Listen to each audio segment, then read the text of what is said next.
हरि बहुत नाम है सब बहुत लोगों को मसला रहता हूँ।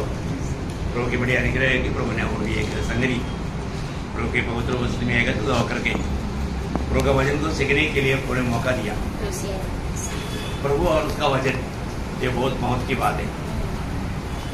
आज प्रभु का वचन का महत्व बहुत लोग नहीं समझते, लेकिन एक समय में जब समझ आएगा तब समय पार हो जाएगा। प्रभु का वचन में लिखा हुआ हर एक चेतावनी हमारे लिए बहुत महत्वपूर्ण है। आपको मालूम है जब इब्रानियों का पत्र 3 अध्याय का 14 वचन कहता है, यदि हम क्योंकि हम मसीह के भागीदार हुए हैं, यदि हम अपने प्रथम भरोसे पर अंततः दृढ़ता से स्थिर रहे। देखिए यहाँ पर ये वचन क्या बोलता है, अगर हम अपनी प्रथम भरोसे में या प्रथम विश्वास में, हमारा आरंभ की विश्वास में अंत तक बना रहने वाला यीशु मसीह में भागीदार है। अभी उसका उल्टा पढ़कर देखिए, जो प्रभु का मतलब प्रथम भरोसे में नहीं रहता उसको प्रभु के साथ कोई भागीदारी नहीं। देखा कितना खतरनाक बात है प्रियो है। हमारे जीवन में प्रभु में जो विश्वास, वो विश्वास में कभी भी हमें कमजोर होने ना देना, है ना। अभी विश्वास में हमें मजबूत बनना, विश्वास में हमें बढ़ते जाना, विश्वास में हमें सामर्थ्यवान बनना, है ना। किसी प्रकार भी अगर विश्वास में हम पीछे हट जाएगा, प्रियो मैं आपको बताना चाहता हूँ, बाइबल बहुत खतरनाक चेतावनी हमें देता है ना। उसी इब्रानियों 10 अध्याय में उसका 37 से 39 तक क्या बोलता। देखिए अभी ज्यादा समय इन बातों के लिए है भी नहीं, बहुत ही थोड़ा, मतलब थोड़ा समय रहेगा ऐसे नहीं, बहुत ही थोड़ा समय। इसका मतलब क्या है, अभी हमें मिला हुआ समय का गौरव हमारा बहुत गौर से समझना चाहिए। अभी बहुत ही थोड़ा समय रह गया है, जबकि आने वाला आएगा देर नहीं करेगा। विश्वास से जीवित रहेगा। देखा, मेरा धर्मी जन विश्वास से जीवित रहेगा, और यदि वह पीछे हट जाए तो मेरा मन उससे प्रसन्न न होगा। देखा ये कितना शक्ति चेतावनी है।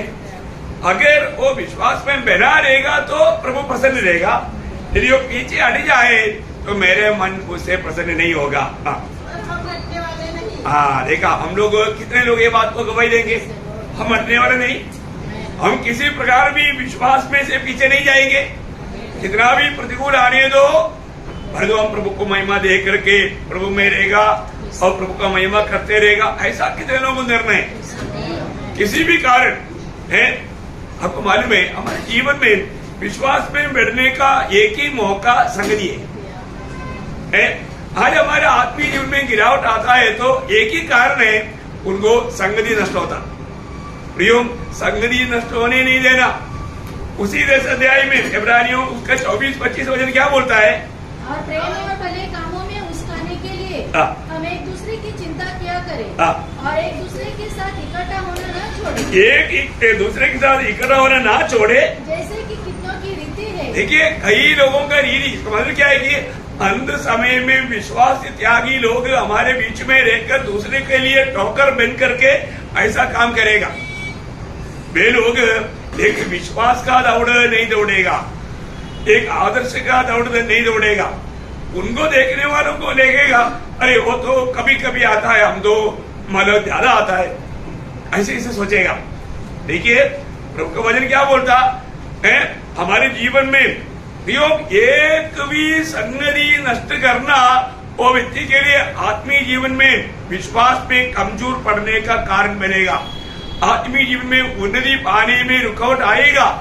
और वहां पर चेतावनी क्या दिया, पर एक दूसरे को समझाते रहे। देखिए एक दूसरे को समझाते रहना। और जो उस दिन को निकट आते देखो। अभी हमने देखा, अभी थोड़ी देर पहले, अभी थोड़ा समय रह गया, अभी यहाँ पर वो वचन बोलता है जैसे जैसे प्रभु के आगमन का निकट आते हुए देखा तो और भी अधिक यह किया करो। क्या करना चाहिए, अधिक किया करना। प्रियो हमारे में किसी कारण भी संगति नष्ट करना बोलेगा तो इसका गौरव जानना, इसका गौरव जानना, हम एक दूसरे को समझाते हुए, प्रोत्साहन करते हुए उन्हें मसीह में जीतना है, उनके लिए एक आदर्श बनना। किसी कारण भी संगति को लापरवाही करने वाला एक विचार तक अंदर घुसने नहीं देना। मैं कई बार आपको पिछले दिनों में भी पढ़ाया वो बात है, विश्वास कमजोर हो गया तो फिर क्या होगा? विश्वास हमें मतलब बहुत से आशीष पाने में रुकावट पड़ेगा। तो वही इब्रानियों 4 का 2 हम लोग कई बार पढ़ा हुआ शब्द है। क्योंकि हमें उन्हीं की तरह सुसमाचार सुनाया गया है, पर सुने हुए वचन से उन्हें कुछ लाभ न हुआ। क्यों नहीं हुआ? क्योंकि सुनने वालों के मन में विश्वास के साथ नहीं बैठा। प्रियो, ये एक बहुत बड़ी बात है।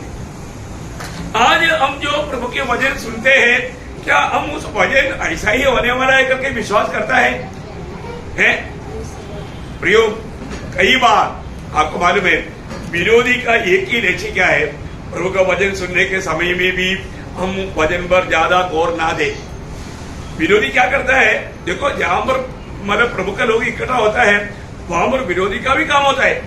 विरोधी क्या काम करता? दूसरा कोरिन्थी 4 अध्याय का 4 वचन, दूसरा कोरिन्थी 4 अध्याय का 4 वचन। और हम विश्वास करेंगे जिनकी बुद्धि संसार के ईश्वर ने अंधी कर दी है, ताकि मसीह जो परमेश्वर का प्रतिरूप है, उसके तेजोमय सुसमाचार का प्रकाश उन पर न चमके। देखा, उन पर ना चमकने के लिए बोलने का मतलब ये वचन जो आएगा वे लोग ना समझे, उसको अमल ना कर पाए। एक बात मैं आपको बताना चाहता हूं प्रियो, ये वचन स्वर्ग में हमेशा के लिए स्थिर किया वचन है। ये वचन के द्वारा सबका न्याय होने वाला है। हम इस वचन को सिर्फ जानना नहीं, उसको मानना है, बहुत उत्साह से मानना। ठीक है, विश्वास नहीं करने वाला उनको उसका लाभ नहीं हुआ। आज हम जो वचन सुनता है, ये वचन हम विश्वास से सुनता है क्या?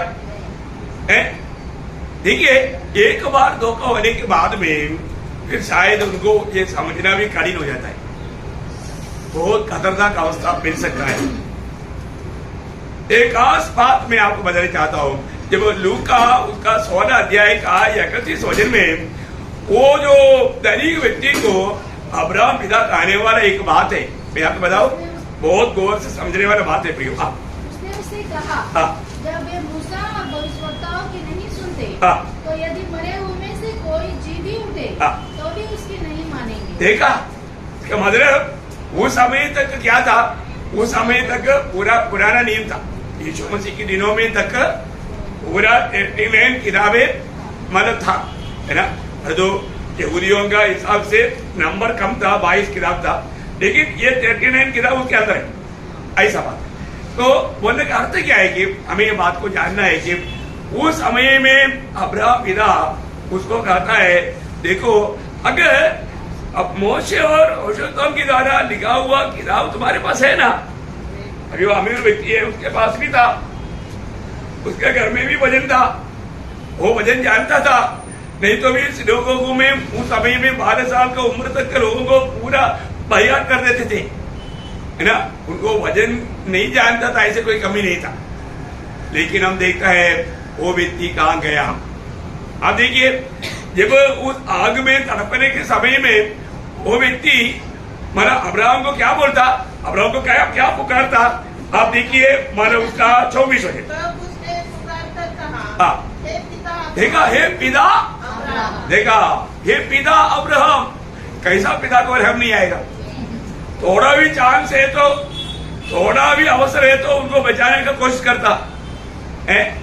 हे पिता अब्राहम, अभी वो मतलब आग में चिल्ला रहा है। अभी आप देखो, कितना भी बदमाश बच्चा क्यों ना हो, बच्चा अगर आग में तड़पते हुए अब्बा पुकारेगा तो पिता अपने जान को भी खतरा में डाल के जाएगा मदद करने के लिए। और तो मरने के बाद में किसी प्रकार की मदद होता ही नहीं प्रियो। पिता मदद करना चाहेगा तो भी नहीं होगा। इसका सीरियसनेस समझना, इसका गौरव समझना। अभी जीते जीते इस वचन का महत्व ना जान करके कैसे भी टाइम पास के लिए अपन वचन सुनेगा, है बहुत कुछ मालूम कर दिया और तो अमल नहीं किया, प्रियो एक दिन अचानक मृत्यु आएगा। मरने के बाद में कोई भी आपको किसी प्रकार का भी मदद नहीं कर सकता। अभी वो यहाँ पर आग में तड़पते हुए अब्राहम पिता को बोलता है, क्योंकि वो भी एक यहूदी था, है अभी मैं यहूदी है, मैं नरक में नहीं जाएगा बोलकर कोई रहेगा तो ऐसा है क्या? नहीं, परमेश्वर की वचन के खिलाफ भी जाने वाला जाएगा ही प्रियो, है इसलिए वचन को बहुत सीरियसली समझना बहुत जरूरी है ना। उसका 25 वचन पढ़िए। परंतु अब्राहम ने कहा, हाँ, देखा अब्राहम ने क्या कहा? हे पुत्र, परंतु तू मेरा पुत्र है। हाँ, अभी ये बोला पिता, हाँ पिता है, पिता बोलता है मेरा पुत्र है। देखा, पिता भी है पुत्र भी है, परंतु अभी समय पार हो गया, क्या करेगा? है तू मेरा पुत्र जरूर है, अभी मैं क्या करूं? है वो वचन दिया था ना, वो वचन सुना था ना, वचन मानना था ना, वचन जाना था ना। देखिए उसके आगे उसका 27 वचन, उसने कहा, वो है पिता। हाँ देखो वापस अभी पिता से रिक्वेस्ट कर रहा है, ये पिता ठीक है, अभी लासर इधर नहीं आ सकता, मैं उधर नहीं आ सकता, आप भी मेरा कुछ नहीं कर सकता, लेकिन एक निवेदन, मैं तुझसे विनती करता हूँ हाँ। कि तू उसे मेरे पिता के घर भेज, हाँ। क्योंकि मेरे पास भाई है, हाँ। वह उनके समान इन बातों की गवाही दे। देखिए अभी ऐसे करो पिता, मैं उधर नहीं आ सकता, उधर से लाश इधर नहीं आ सकता, तो भी एक बात करो ना, एक काम करो ना, उसको अपना मतलब मेरा भाइयों के पास भेजो, पिता के घर में, इतना तो कर सकता है ना। देखिए इधर नहीं आ सकता, नहीं आना, प्रेज़ लॉर्ड। आप देखो प्रियो, है यहाँ का विषय देखिए, उस समय में भी वो क्या समझाता है, उसका 30 वचन। उसने कहा, हाँ। नहीं, हाँ। हे पिता अब्राहम, हाँ। और यदि कोई मरे हुओं में से उनके पास जाए। देखो कैसा पिता को ये समझाने की कोशिश कर रहे हैं, पिता प्लीज, ये मरे हुए में से ये जाकर के बोलेगा ना, जरूर लोग विश्वास करेगा, जरूर विश्वास करेगा। पिता अभी तो मानो ना। देखो कैसे कैसे बिंदी होता है प्रियो, इतना क्यों तकलीफ बढ़ाता है प्रियो? अभी ये वचन को मानो ना, अभी ये वचन को मान करके प्रभु के राह पर चलो ना, है ये वचन बदलेगा नहीं, ये वचन कभी नहीं बदलेगा। वचन में जो भी लिखा है वैसा ही होने वाला है। कई बात हमको समझा नहीं होगा, वो तो हमारा आत्मीय जीवन का कमजोरी है, पर जो प्रभु का वचन कभी भी बदलेगा नहीं, उसके साथ कुछ भी जोड़ा भी नहीं जाएगा, तोड़ा भी नहीं जाएगा। वह जैसा लिखा वैसा ही होने वाला है। अभी वो कभी उसका वो वचन 30 वचन वापस पढ़ना। उसने कहा, हाँ। नहीं, हे पिता अब्राहम, हाँ। और यदि कोई मरे हुए में से उनके पास जाए, हाँ। तो वे मन फिराएंगे। देखा वो मन फिराएगा। देखा अभी उसको मन फिरावट का मतलब समझ में आया ना। अभी कितनी बार हम वचन सुना के बोलते हैं मन फिरो मन फिरो मन फिरो मन फिरो, है लेकिन लोग ये सुनने के बाद भी मन कठोर कर देता है। क्या करता? मन कठोर करता है। मन फिरने का अर्थ क्या है? हमारा मन बदलना है ना। जब रोमियो का पत्री 12 अध्याय उसका दूसरा वचन का आखिरी भाग, रोमियो 12 अध्याय का दूसरा वचन का परंतु तुम्हारे मन के नए हो जाने। मन फिरने का अर्थ मन नया हो जाना। मन फिरावट का अर्थ क्या है? मन नया हो जाना, हमारा मन नया हो जाना। एक प्रकार बोलेगा तो जैसा प्रभु देखता वैसा देखना, जैसा प्रभु देखता है वैसा देखने वाला मन पाना, इसको बोलते हैं मन फिरावट। मन फिरावट को बहुत से अर्थ है, पर संदर्भोचित रीति में उसका अर्थों में फर्क जाता है। प्रभु देखने के लायक हमारा दृष्टिकोण बदल जाना, मन फिरना है ना। फिर अर्थ में प्रभु ये वचन दिया, उसी अर्थ से जाना जाना। देखिए यहाँ पर वो बिंदी किया, लेकिन हम देखते हैं उनको कुछ भी फायदा नहीं हुआ। मैं आपको बताना चाहता हूँ अपने जीवन में समय पार होने के बाद में है आखिर में अब्राहम पिता ने क्या बोला, उसका 31 आखिरी वचन। उसने उनसे कहा, जब वे मूसा और भविष्यवक्ताओं की नहीं सुनते, यदि मूसा और भविष्यवक्ताओं की नहीं सुनती, तो यदि मरे हुओं में से कोई जीवित उठे, तो भी उसके नहीं मानेंगे। प्रियो ये वचन से बढ़कर क्या और क्या बात है प्रियो। इसी कारण प्रभु का वचन जो हमें चेतावनी देता है, प्रियो प्रभु का वचन में लिखा है एक बार मरना फिर न्याय का होना सब मनुष्यों के लिए नियुक्त है। मृत्यु जैसा आपको मालूम है हर एक लोग एक दिन मरेगा, मरने के बाद में खत्म कहानी है क्या? नहीं, मरने के बाद में न्याय है। प्रभु यीशु मसीह के न्यायासन के सामने सबको न्याय किया जाएगा। और उसका आधार किस बेस में? प्रभु के वचन के आधार में। ये वचन के द्वारा न्याय करेगा। देखो बहुत बड़ी बात है, कौन न्याय करेगा, किसको लेखा देना है, कैसा लेखा लेगा, किन किन बातों का लेखा लेगा, सारे बात लिखा है। आप बताओ, ये सारे बातें प्रभु ने अपने वचन में हमें प्रकाश करके देने के बावजूद भी यदि हम उस वचन को मतलब बहुत सीरियसली अगर नहीं लेगा, नहीं मानेगा, वो व्यक्ति कितना धोखा खाएगा, धोखा खाएगा। प्रभु का वचन मोड़ना या तोड़ना हमारे लिए जरूर वो नाश या धोखा की बात है। तो किसी का जीवन में दिल में ऐसा विचार या भावना तक ना होने दे। और अधिक से अधिक मैं आपको बोलता हूँ प्रियो, कोई गिरने वाला हमारे लिए आदर्श नहीं है। जो प्रभु को त्यज करके चलने वाला लोग हमारे लिए आदर्श नहीं। हमारे लिए आदर्श वो जन है जो वास्तव में मसीह को जी रहा है। देखिए आज बहुत लोग ये बात को कहां तक समझा मुझे नहीं मालूम। जब मसीह के सुसमाचार 10 अध्याय का 38-39 वचन, मत्ती 10 अध्याय का 38-39 37 से पढ़िए। जो माता या पिता को मुझसे अधिक प्रिय जानता है वो मेरे योग्य नहीं। क्या बोलते हो? वो पद आपको समझ में आया? मेरा योग्य नहीं, मेरा योग्य नहीं। प्रियो, जिंदगी में प्रभु का योग्य कौन है? जो माता पिता से भी बढ़कर के प्रभु को सम्मान करता है, मानता है, वो प्रभु का योग्य है। ठीक है, आप बोलता है नहीं, ये भी चलेगा, ठीक है आपके लिए चलेगा, लेकिन उस दिन मालूम पड़ेगा उसका फर्क। अरे बाप रे, ये तो मैंने नहीं समझा। ऐसा क्यों नहीं समझा? वचन आपने देखा था ना, पढ़ा था ना, आपको एजुकेशन दिया था ना, बाइबल भी दिया ना अपनी भाषा में, क्यों नहीं जाना, क्यों नहीं माना? क्या उत्तर देगा? अरे अदालत के सामने नो भाई बंदी, प्रभु के न्यायासन के सामने भाई बंदी का कॉलम नहीं है।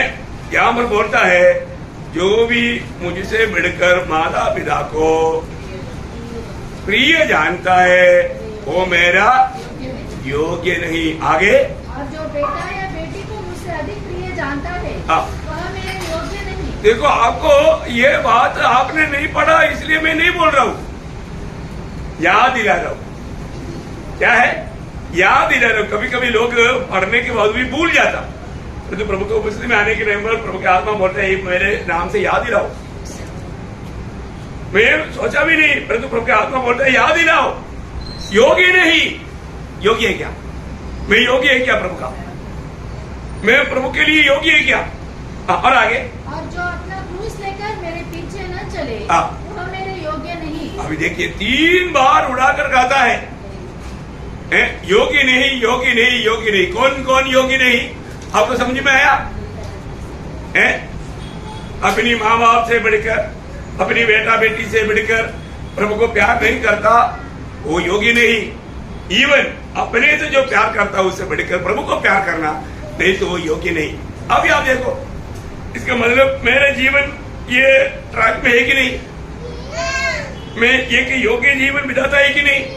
प्रियो, हमें हर एक दिन जीवन की यात्रा में ये बात को परखना ही है। प्रियो, आप अपनी समझ के सहारे में कभी भी धोखा मत खाना। ये वचन नहीं बदलेगा। प्रभु यीशु मसीह ने कहा हुआ शब्द है, आकाश और पृथ्वी ठहर जाएगा, है ना? इसको एक अलग प्रकार लूका बोलता है। लूका का बोला हुआ आपको मालूम है, लूका 14 अध्याय का उसका 26-27 वचन। मतलब यहाँ पर योग्य नहीं बोला, वहां पर क्या बोला? यदि कोई मेरे पास आए और अपने पिता और माता और अपनी पत्नी और बच्चों और भाइयों और बहनों वरन अपने प्राण को भी अप्रिय न जाने तो वो मेरा चेला नहीं हो सकता। देखा, चेला नहीं हो सकता। यहाँ पर एक चेला बन करके जाएगा, चेला नहीं हो सकता। मतलब वो मेरा चेला नहीं बन सकता, वो मेरा चेहरा बनकर जीने के लायक नहीं।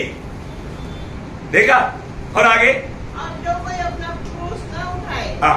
और मेरे पीछे न आए, हाँ। वह भी मेरा चेला नहीं हो। वो ही मेरा चेला नहीं, देखिए वो ही मेरा चेला नहीं। हाँ, उसका 33। इसी रीति से हाँ तुम में से जो कोई अपना सब कुछ त्याग न दे, हाँ, वह मेरा चेला नहीं हो सकता। इसका मतलब प्रियो हमारे जीवन में आप सबको मालूम है, मतलब यीशु मसीह को चेले लोगों ने क्या बोलता था? यीशु मसीह को चेले लोगों ने बोला हे गुरु और हे प्रभु, बोला था। यूहन्ना उसका 13 अध्याय उसका 13 वचन। तुम मुझे गुरु और प्रभु कहते हो। देखिए उन लोग यीशु मसीह को क्या बोलता? गुरु और प्रभु। लेकिन प्रभु उनको क्या बोलता उसके आगे? यदि मैंने और ठीक ही कहते हो, हाँ। क्योंकि मैं वही हूँ। मैं वही हूँ। यदि मैंने प्रभु और गुरु हो, हाँ, मैं प्रभु और गुरु होकर के, मैं तुम्हारा प्रभु है। हाँ, तो प्रभु मानना, अभी मैं तेरा गुरु बनेगा, क्योंकि तुझे मुझसे शिक्षण पाना है। देखा, तुम मुझे प्रभु मान करके फिर तुम मुझे गुरु मानना, क्योंकि मैं तेरा प्रभु बनकर रहेगा, तभी मैं तुझे तेरा शिक्षण देने वाला गुरु बन सकता है। ये प्रभु ने उनको उल्टा बताया। समझ में आया? तो सबसे बड़ी बात है प्रियो, हमारा आत्मीय जीवन में जो बात यहाँ पर जानना चाहिए, अगर हमने नहीं जाना, उसके योग्य जीवन नहीं बिताया, हमारा अनंत काल में नुकसान है। भी मरने के बाद में हम कुछ भी नहीं कर सकता। मरने के बाद में मन फिरेंगे, सोचेगा तो अरे उसको क्षमा देना था, चलो अभी मैं क्षमा देता हूँ। मरने के बाद होगा नहीं। क्षमा मांगना था, पर तो मैंने मांगा नहीं, अभी मांग लेता हूँ, होगा नहीं। ये शरीर में जब तक ये सारे बातों के लिए सुविधा है, शरीर छोड़ने के बाद कुछ भी बात आपको फायदामंद नहीं। इसलिए हमें प्रभु का वचन में लिखा हुआ अनेक बातों को बहुत सीरियसली समझना। इसलिए पूरा कोशिश करता हूँ आपको हर एक बात वचन के द्वारा उसको सही प्रकार विभाजित करके आपको सिखाने का कोशिश करता हूँ। तो हम लोग क्या सीख रहा था? प्रभु भेजेगा। प्रभु ने भेजा किसको? यूहन्ना बपतिस्मा देने वालों को। प्रभु ने भेजा वो व्यक्ति के पास क्या है? वो यूहन्ना 3 अध्याय का 34 वचन में लिखा है, जिसको प्रभु ने भेजा उसके पास क्या है? प्रभु का वचन है। प्रभु का वचन है ना। पिता ने पुत्र को भी भेजा तो क्या देकर भेजा? वचन। आपको याद है ना? यूहन्ना उसका 3 का 34 क्या बोलता? क्योंकि जिसे परमेश्वर ने भेजा है, हाँ। वह परमेश्वर की बातें कहता है। हाँ, परमेश्वर की बातें या परमेश्वर का वचन बोलता है, वचन बोलता है। परमेश्वर वो है, परमेश्वर का भेजा हुआ लोगों का चिन्ह है। आज कोई भी प्रभु को भेजा हुआ है तो वो अपना हरेक बातों में वो क्या करेगा मालूम है? वो व्यक्ति एक सच्चा आत्मिक सेवक करता है। आज के दिनों में जब हम प्रभु की उपस्थिति में आता है तो एक व्यक्ति सही में प्रभु के ओर से काम कर रहा है कि नहीं, हम कैसे पहचानेगा? मतलब वचन होगा ही, लेकिन वहां पर जब यूहन्ना 16 अध्याय का 14 वचन, यूहन्ना का वह मेरी महिमा करेगा। हाँ, मेरी महिमा करेगा। क्या करेगा? मेरी महिमा। आज प्रभु का भेजा हुआ जन प्रभु का महिमा करेगा। कैसा करेगा? उसको पूरा वचन। वह मेरी महिमा करेगा, हाँ। क्योंकि वह मेरी बातों में से लेकर तुम्हें बताएगा। मेरी बातों से लेकर के तुम्हें बोले।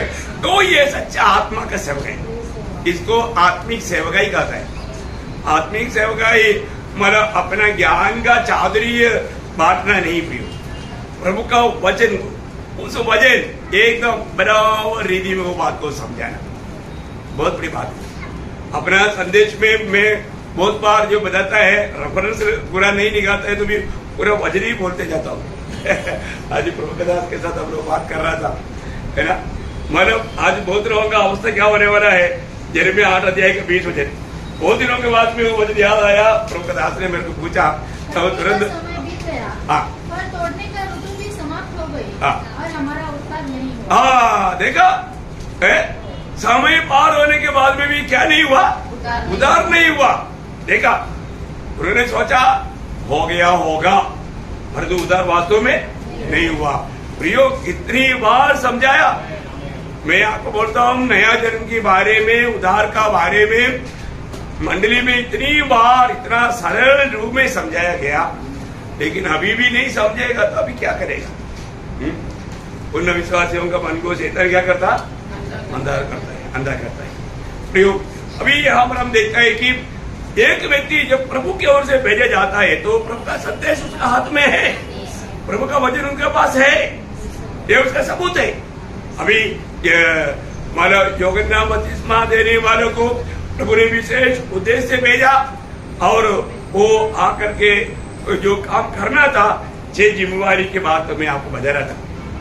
आपको कल हमने पढ़ा था कौन सा एशिया 40 अध्याय, वापस उसका 3-4 वचन पढ़ेंगे क्योंकि हमने उसमें से 2 ही बात देखा था। किसी की पुकार सुनाई देती है, हाँ जंगल में यहोवा का मार्ग सुधारो। हाँ, देखिए वो मार्ग के बारे में मैंने आपको बताया था। मार्ग तैयार करना या मार्ग मतलब सुधारने का अर्थ मन फरावट का संदेश देना। क्या था? मन फरावट का संदेश देना। ये बात हमने कल देखा, आप लोगों ने अपना नोटबुक में लिख लिया, ध्यान किया होगा तो उसमें आपको कुछ लाभ मिला भी होगा। और दूसरा बात क्या था? हमारे परमेश्वर के लिए हाँ अराबा में एक राजमार्ग का चौरस करो। हाँ, देखिए वहां पर निर्जल स्थल में या जंगल में एक राजमार्ग तैयार करो, राजमार्ग तैयार करो। हमने ये बात को देखा था। राजमार्ग बोलेगा तो उसका अर्थ क्या है? आपको अभी वापस में याद दिलाने की जरूरत नहीं, क्योंकि ये सब अभी जैसा बात हुआ ऐसा अभी पूरा पिक्चर आपके सामने आ गया। आज हम और आगे बढ़ेंगे। तीसरा पॉइंट, अरे ये सब मार्ग तैयार करने के लिए आया हुआ या प्रभु के आगे आगे भेजा हुआ यूहन्ना बपतिस्मा देने वाला व्यक्ति का जिम्मेवारियों में था। उसी प्रकार हमारी जिम्मेवारी है, वो हमें जानना है, हर एक लोग जानना और उसके अनुसार चलना प्रियो, क्योंकि प्रभु का भेजा हुआ है। प्रभु का भेजा हुआ को उसको बहुत विश्वासियों की रीति में निभाना हमारा कर्तव्य है। उनको प्रभु लेकर जाएगा। अभी उसके आगे थोड़ा पढ़िए सर। हर एक तराई भर दी जाए। हाँ, हर एक तराई भर दी जाए। इसका मतलब क्या है कि मालूम है?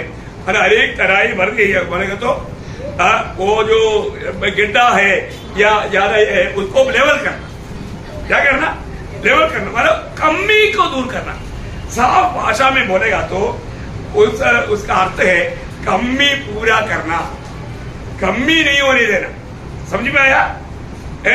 गड्ढा को कवर करो बोलेगा तो जिंदगी का कमी को पूरा करो, है ना? कमी पूरा करना। देखो प्रभु के पास आया हुआ हर एक लोगों को छू छू करके प्रभु हमारे जीवन का कमी बताता। प्रभु जब कमी बताता, वो कमी दूर करना हमारे कर्तव्य है। वो कमी देख करके नहीं चलना है। हमने कल भी एक एफेसुस मंडली के बारे में ये एक कमी बोला था, लेकिन वो रहने दो, आपको मालूम है। लेकिन लूका का सुसमाचार उसके 18 अध्याय के 22 वचन पढ़ेंगे। यहाँ पर वो धनवान व्यक्ति के बारे में प्रभु उसको बोलता है, तेरे जीवन में एक घटा है, तेरे जीवन में एक कमी है, तुम वो कमी को पूरा करना है, लेवल करना। अब देखिए आपको सबको मालूम है, सरल रूप में मैं आपको बोलेगा तो ये सब पवित्र लोगों का अच्छी तरह मालूम है, इसलिए ज्यादा रुकने की जरूरत नहीं। फिर भी आप पढ़िएगा। अब एक बात की गति है। देखो एक गड्ढा है सिर्फ, बाकी सब लेवल हो गया। एक गड्ढा है वो तुझको खतरा है, वो एक गड्ढा भी नहीं रहना, वो एक कमी भी नहीं रहना। वो एक कमी तुझको प्रभु का राज्य से प्रभु से दूर करेगा। अब देखो इसलिए उसको क्या करना, उसको अभी आपको समझ में आ गया ना? तो वो एक ही गड्ढी, वो धनवान का गड्ढी आपको मालूम था, है ना? मतलब वो मूर्ति को हटाना है। हमारे जीवन में जो कमी प्रभु बोलता है, अगर वो कमी को, कोई बात नहीं, एक ही तो है, बाकी बहुत अच्छा बात है ना, ऐसा मत सोचना। ये अच्छा बात का कवर से ये छोटा कमी है बोल के सोचने वाला बात छुपा नहीं रहेगा। प्रभु का नेत्र कैसा है? आग के समान है। जब इब्रानियों 4 अध्याय का 13 वचन में, इब्रानियों 4 अध्याय उसका 13 वचन में क्या बोलता? कोई वस्तु उससे छिपी नहीं है, छिपी नहीं। देखिए वरन जिससे हमें काम है, उसकी आंखों के सामने सब वस्तुएं खुली और प्रकट है। देखो खुली है और प्रकट है। यो हम लोग शायद हमको लगता है कि हम बहुत होशियार है, प्रभु को भी मालूम नहीं अपने क्या क्या करता है, ऐसा मत सोचो। ये विचार बहुत बड़ा धोखा देगा। हाँ, आप अपनी पत्नी से या पति से बात छिपा सकता है, अपने माँ बाप से छिपा सकता है, भाई बहन से छिपा सकता है, पर प्रभु से नहीं छिपा सकता, प्रभु से नहीं छिपा सकता। वो विचार आप छोड़ दो, हमें उसके साथ कार्य है। इसलिए प्रभु जो बजाता है ध्यान से सुन करके जो भी कमी है उसको दूर करने की प्रयास में रहना प्रियो। नहीं तो किसी घड़ी में भी मृत्यु आएगा, दुनिया से चले जाएगा, एक कमी लेकर के जाएगा, फिर क्या होगा? आनंदगा का नुकसान, आनंदगा का नुकसान। आप देखो अभी भी वो धनवान उधर ही तड़प रहा है। देखा, अब्राहम का बेटा था, अच्छा घर में जन्म हुआ है, अच्छा मानव एजुकेशन मिला, अच्छा शिक्षण मिला, लेकिन पालन नहीं किया। देखा, एक अच्छा मंडली में जाने से, अच्छा वजन मिलने से हम लोग स्वर्ग में पहुंचेगा? नहीं प्रिय। आप जो सुनने वाला वचन को अपने जीवन में नहीं लाया, आप बहुत भयंकर धोखा खाएगा, है ना। प्रभु का वचन अभी उस समय के वचन से बढ़ करके, उस समय में मोशे और भविष्यवक्ताओं के द्वारा लिखा हुआ वचन था, आज पुत्र के द्वारा कहा हुआ वचन है। आप मुझे बताओ, पुत्र के द्वारा कहा हुआ वचन, आप मालूम है, सिर्फ सुसमाचार सुनाना है तो पत्रियों को क्या जरूरत था? सिर्फ सुसमाचार ही सुनाना है तो पत्रियों को क्या जरूरत था? पत्रियों क्यों लिखा गया? पत्रियां आपका हमारा कमियों को पूरा करने के लिए। पत्रियों में, पत्रियों की बात पर ज्यादा लोग गौर नहीं देता, मालूम है क्यों नहीं देता?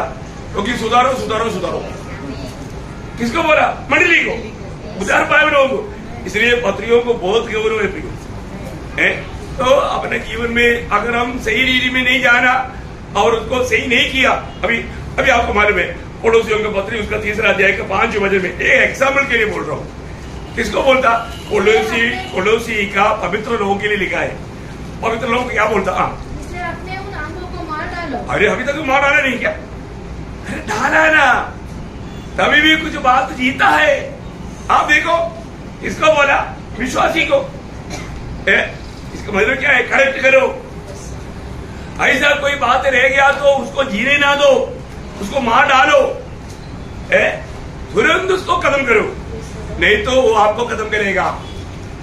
ये बात है प्रियो, हमारे जीवन में प्रभु हर एक बातों में हमें चेतावनी देता है, हर एक बातों में। प्रियो, आज हमें प्रभु का दिल के जैसा बन करके चलने के लिए क्या दिक्कत है?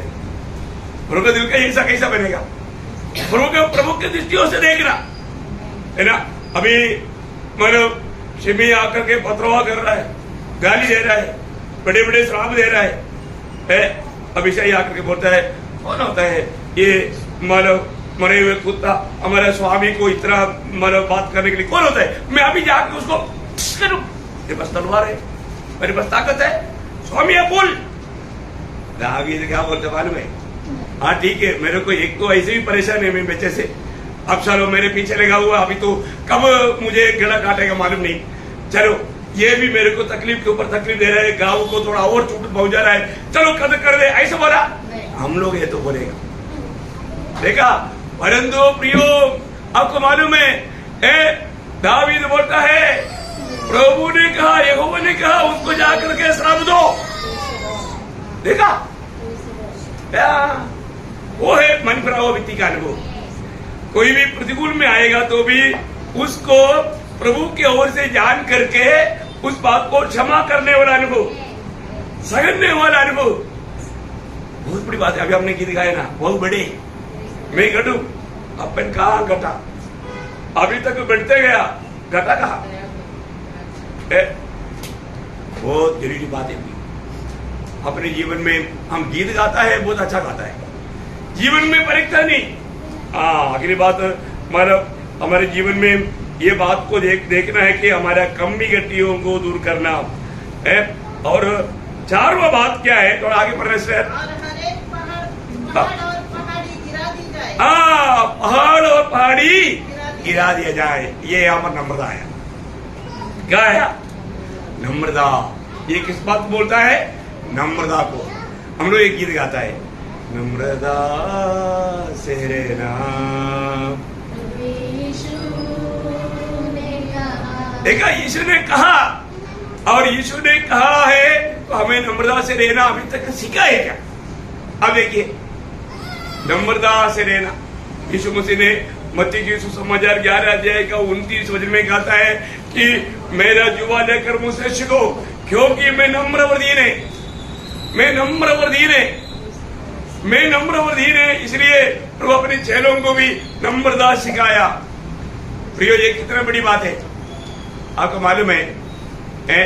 जब प्रभु यीशु मसीह का समय पूरा हो गया ये जान करके, जब हम देखते हैं कि जब यूहन्ना 13 अध्याय से 17 अध्याय तक का बात आपको मालूम कि वो आखिरी प्रभु का एक प्रकार बोलेगा तो मानव फेयरवेल सर्विस है।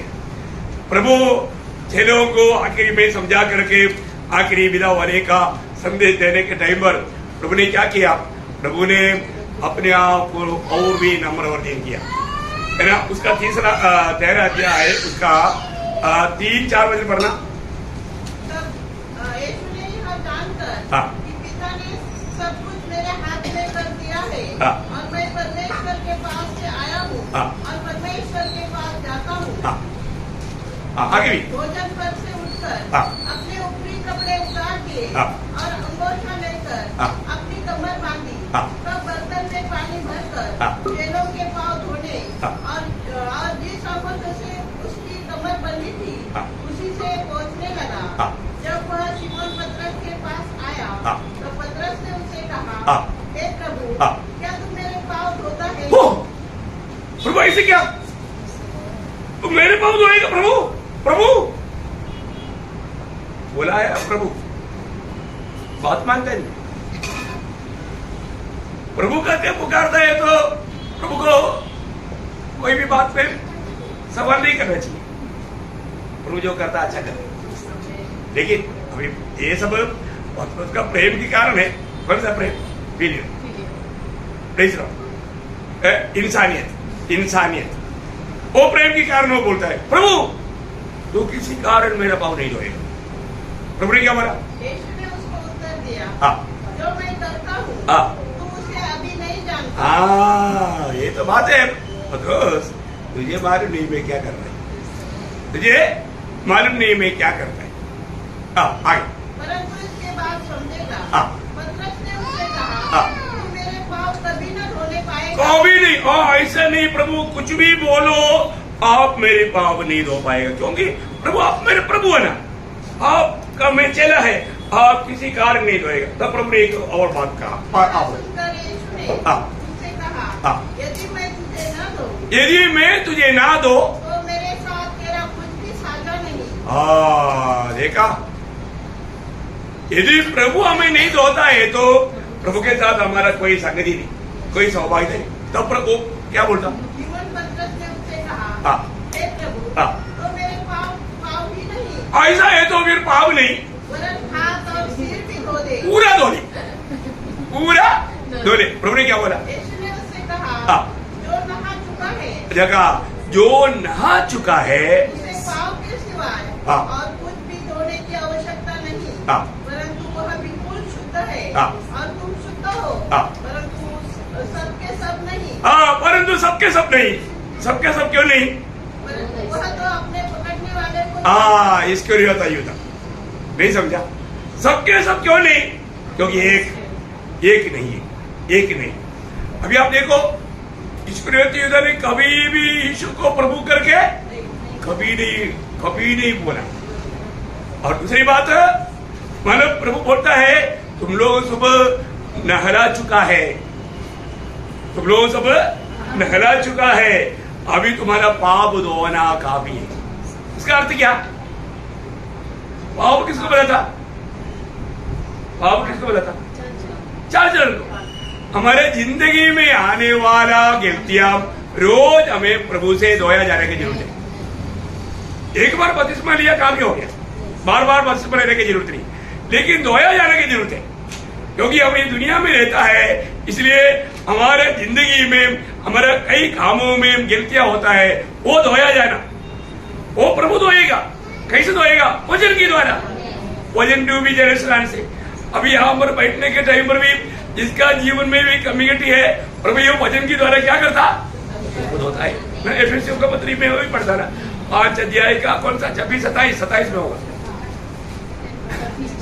हाँ कि उसको वचन के द्वारा जल के स्नान से देखा, वचन के द्वारा जल के स्नान से, वचन के द्वारा प्रभु शुद्ध करता है। प्रियो प्रभु यीशु मसीह आज भी, यीशु मसीह बोलेगा तो वचन, वचन बोलेगा तो यीशु मसीह आज भी वो धोता है, वचन भेज कर धोता है। कितना अनमोल बात है।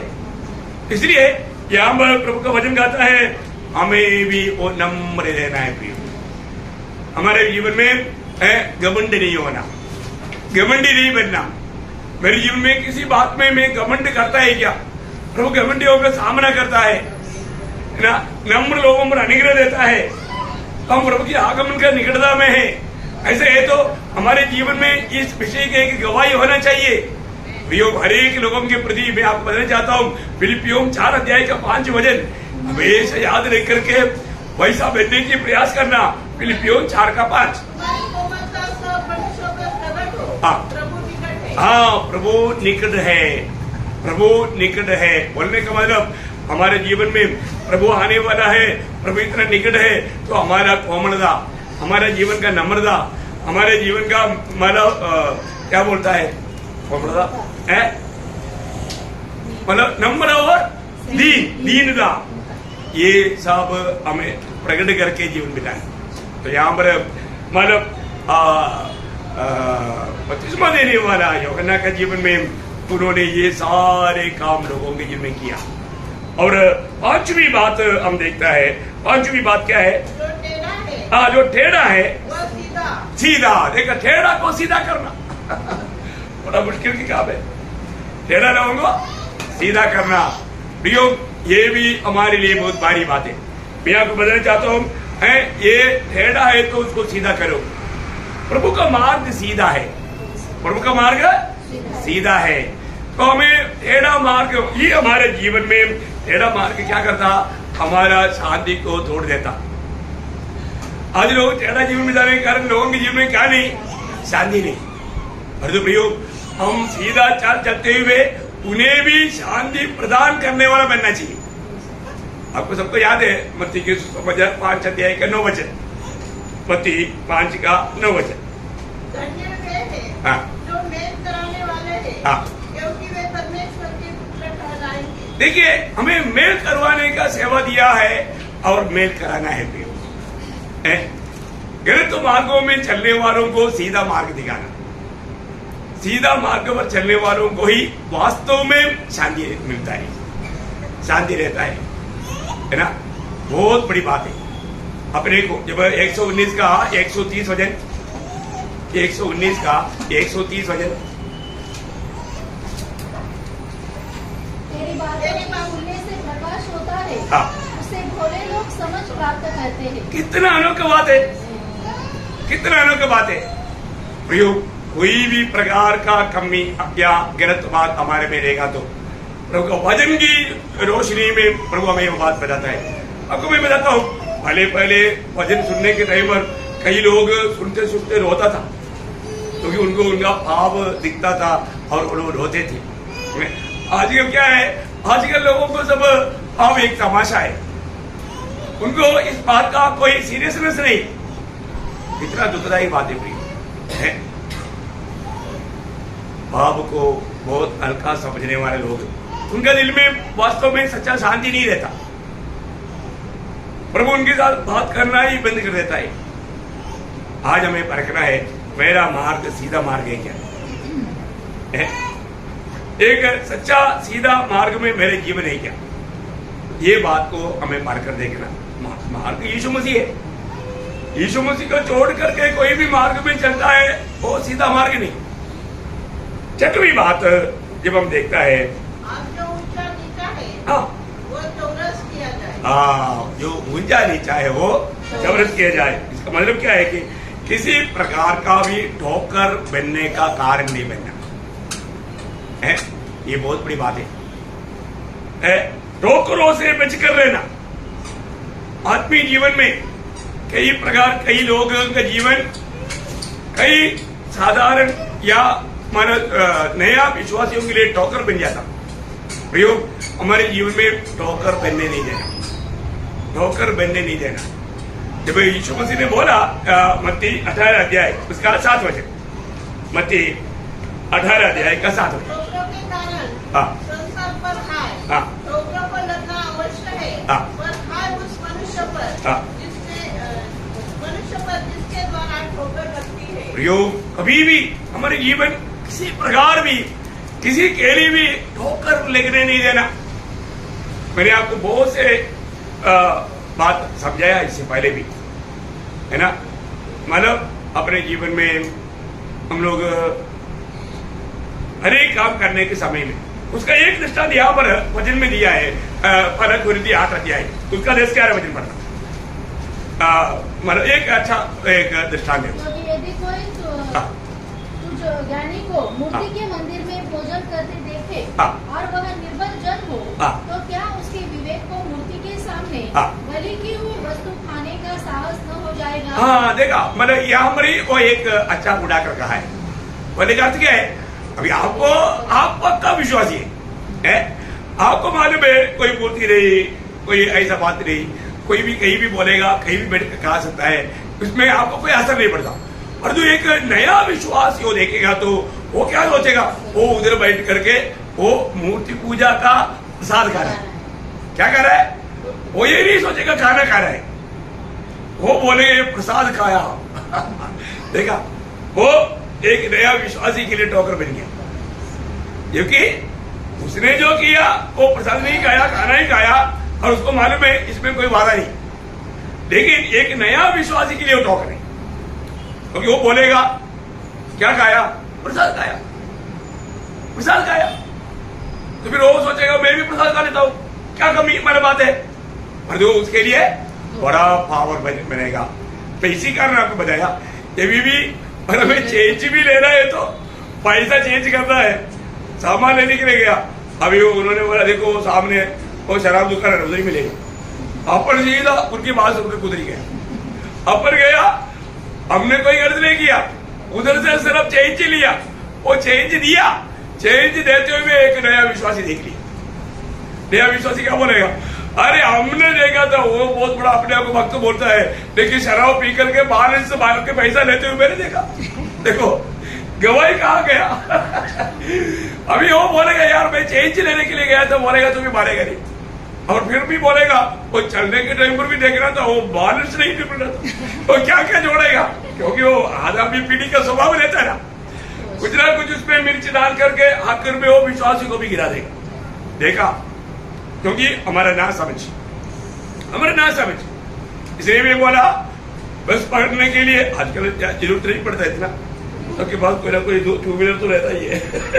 और तो फिर भी कभी कभी बस पढ़ना पड़ता है। प्रयोग उधर देखना कहीं सिनेमाशाला नजदीक है क्या, सिनेमाशाला नजदीक है तो लोग बोलेगा हमने देखा था वो सिनेमा देख करके आते हुए, जबकि बस स्टैंड पर खड़ा था, बस स्टैंड पर खड़ा था, लेकिन बोलेगा वो सिनेमा देख कर आते हुए हमने देखा। और सिगरेट पीने वालों के पास खड़ा नहीं होना, सिगरेट पीने वालों के पास खड़ा होगा तो वो दुआ छोड़ेगा, आप पास खड़ा था, ओ नया विश्वासी बोलेगा उसकी मुंह से दुआ निकलते हुए मैंने देखा, पड़ोसी उधर कड़े हुए व्यक्ति ने पिया, पर तो दोष आपके ऊपर आएगा। ऐसे कोई पीते हुए देखते ना भाग जा रहा उधर से। प्रियो कैसा ठोकर नहीं मिलेगा, बहुत खतरा है प्रियो। देखिए हम प्रभु के उपस्थिति में गलती नहीं किया, लेकिन एक नया विश्वासी के लिए हमारा ज्ञान देने काम ठोकर बन सकता है। प्रभु वचन बोलता है तुम दूसरे के लिए ठोकर ना बनो, दूसरे के लिए ठोकर ना बनो। आपको मालूम है जब मत्ती उसका 11 अध्याय के 6 वचन में जब यूहन्ना बपतिस्मा देने वाला अपनी चेलों को भेज करके पूछा आने वाला तू है क्या हम क्या और किसी का इंतजार करूं, तब प्रभु है उधर इकट्ठा हुआ लोगों को बोलने वाला एक शब्द है जो धन्य है वो जो मेरे कारण ठोकर न खाए। धन्य है वे जो मेरे कारण ठोकर ना खाए, ठोकर ना खाए। प्रियो प्रभु के कारण ठोकर ना खाए, बहुत ही बड़ी बात है हमारे जीवन में। मतलब प्रभु में बना रहना, कोई ठोकर का विषय हम नहीं बनना। ऐसा बनेगा तो ठोकर, अगर आप बोलेगा अरे मैंने तो ऐसे किया तो नहीं है, कभी भी ठोकर बना तो अच्छा नहीं, इवन ठोकर खिलाना भी अच्छा नहीं है ना। आपको मालूम है गलातियों 5 अध्याय उसका 10 वचन, गलातियों 5 अध्याय के 10 वचन। मैं प्रभु पर तुम्हारे विषय में भरोसा रखता हूँ कि तुम्हारा कोई दूसरा विचार न होगा, परंतु जो तुम्हें घबरा देता है वो कोई क्यों न हो दंड पाएगा। देखा, बोले का मतलब तुझे तेरे आत्मीय जीवन में किसी प्रकार भी ठोकर खिलाने वाला दंड पाएगा। एक भयंकर चेतावनी है, दंड पाएगा। कोई एक प्रयोग पहला तिमोथी 5 अध्याय का 10 वचन में, 10 नहीं 12 वचन देखना। दोषी ठहरती है क्योंकि उन्होंने अपने पहले विश्वास का कौन सा वचन? 12। हाँ, पहला तिमोथी 5 का 12। तो मतलब पहला विश्वास को त्यागने वाला या पहला विश्वास से गिर जाने वाला प्रयोग। हमारे आत्मीय जीवन में हमारे विश्वास को परखते रहना चाहिए, रोज परखना है मेरे आत्मीय जीवन में कहीं विश्वास पे कमजोर तो नहीं हुआ, मैं विश्वास की कदम को बढ़ा पा रहा है कि नहीं। जब हम विश्वास से नहीं चलता तो हमारा कोई भी बातों में प्रभु को प्रसन्न करके जीवन नहीं बिता सकता है ना। हर एक बातों में हमें विश्वास है। आज यहाँ पर आया, विश्वास से आया कि नहीं है, और हम यहाँ से जाने के टाइम पर उसका इफेक्ट पड़ेगा। जो विश्वास से आया प्रभु से बात जरूर कर देता है, परंतु एक होटल का जीवन मिलाने वाला उससे प्रभु बात नहीं करता। प्रभु का सत्य वचन उसको सुन करके उसको अनुसार चलने का एक बहुत बड़ा एक भूख्यास हमारे अंदर चाहिए। आज बहुत लोग वचन को क्यों नहीं समझ पाता मालूम है? तो ऐसा वचनों को बार बार पढ़ने में मुझे आनंद है, क्योंकि यूहन्ना 7 अध्याय का 17 वचन, ये वचन क्या है? ये वचन हमारा बहुत खास वचन है। ये वचन देखा, यदि कोई आज भी यहाँ पर आने के समय में कितने लोगों की दिल में ये इच्छा था कि मैं प्रभु में तेरी इच्छा में चलने के लिए तैयार हूँ, मैं तेरी इच्छा जान करके तेरी उस इच्छा के अनुसार जीने के लिए मैं तैयार हूँ। कितने लोगों का दिल में उस प्यास के साथ यहाँ पर आया भी हो, वो लोगों को तो वह इस उपदेश के विषय में जान जाएगा यह परमेश्वर की ओर से है या मैं अपनी ओर से कहता हूँ। देखो बोलने का अर्थ, प्रभु की वचन को सिर्फ वही लोग जान पाएगा जो लोग प्रभु की इच्छा मान करके चलने के लिए तैयार है। यह है उसका संक्षिप्त में उसका अर्थ। समझ में आया? आज भी बहुत लोग ये भजन कोई ऐसा कोई मतलब समझने की कोई दिक्कत है, ऐसा बात नहीं है। नया जन्म पाया हुआ हर एक लोगों को सरल रूप में समझ सकता है, बहुत सिंपल है।